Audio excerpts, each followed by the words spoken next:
Welcome to the CBA's Good Science Resource. As a part of our mission, we strive to collect and share important information and create safe consumer products.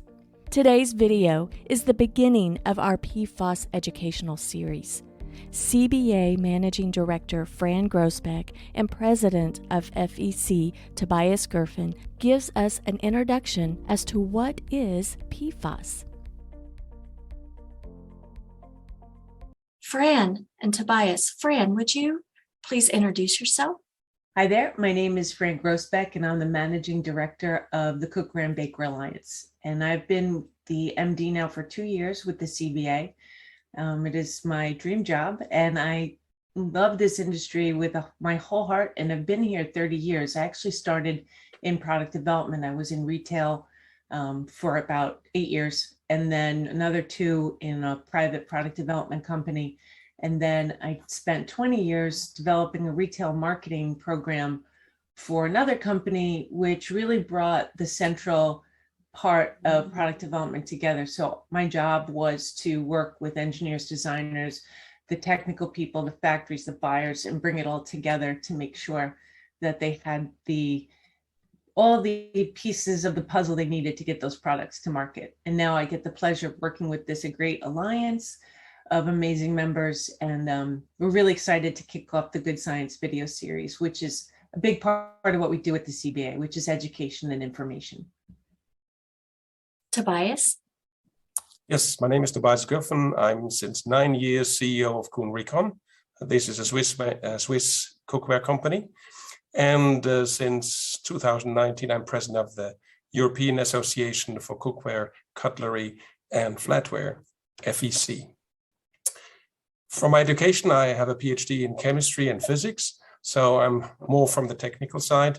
But since 1995, I'm in product development in 5 completely different industries, from very high tech to welding helmets to cookware. So I have a wide field of different products, markets, and technologies.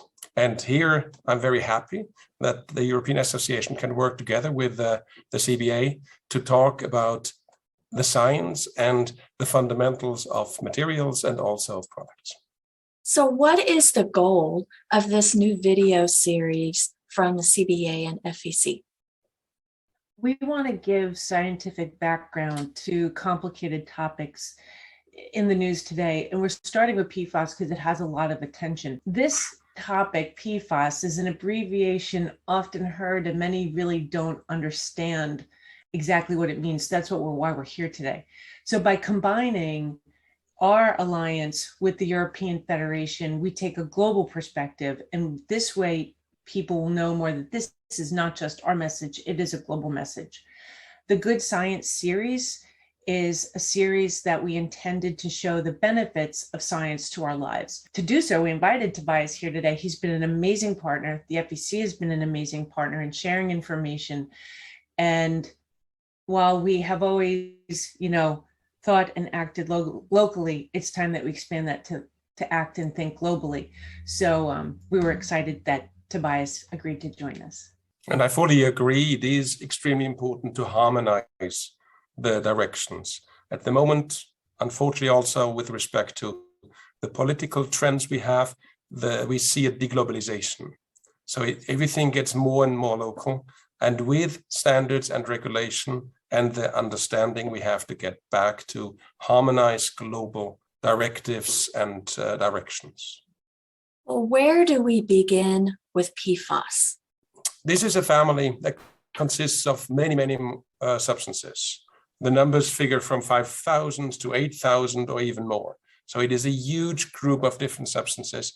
They have a few things in common. And one of the things that have in common is the F, which comes from the element fluor, or fluorine, which is part of that molecule or that substance. But overall, this is really an incredible amount of substances.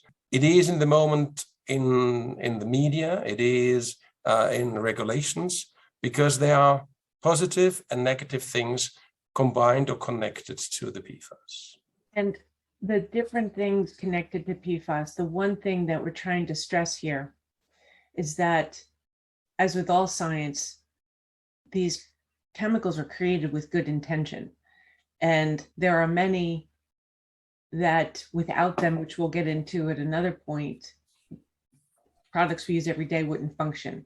The most important thing to know is that, as Tobias touched on with the deglobalization, it's really important to have a true look and a good scientific approach to looking at PFAS, which some groups are doing. Both EPA and ECHA have recognized the need to segment and look at this group of chemicals according to these different groupings. In fact, I think they're at 70 different groupings now.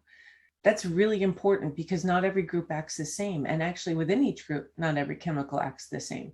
So to have this more global attitude and giving science the time to work is really important when it comes to topics like PFAS. What exactly is PFAS? It's a great question.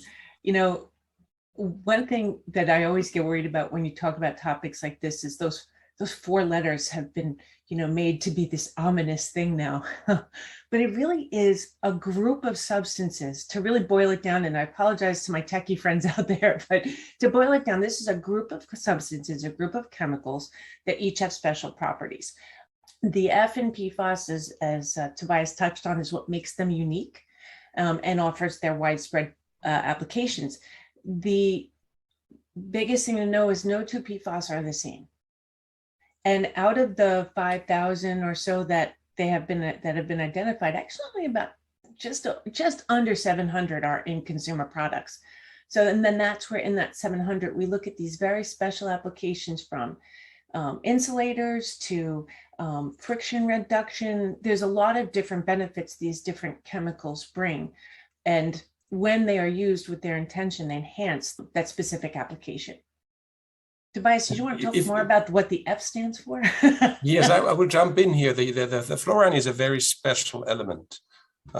It has unique properties. Non-scientifically put, it is the most monogamic element you can find in the universe. So it only looks for one partner. If it has found the partner, it stays there. So it will, and then in the PFAS, it finds the partner in a carbon. So it connects and binds to one carbon and it stays there. It is not interested at all in anything happening around it anymore. And therefore it's inert. It has very nice repellent functions or properties with the water or oil. A lot of the properties are directly linked to this feature. And it is a unique one, and it's very, very difficult, if not impossible, to replace. Take those chains again, and you have the carbon atoms that are connected to the fluorine, the hydrogen, and other elements. However, as we just touched on, they're not all the same. I can't stress that enough. And if you think about it, if you had 5,000 chemicals, the odds of having, similarities is low. We really have to look at them in different categories and break them down.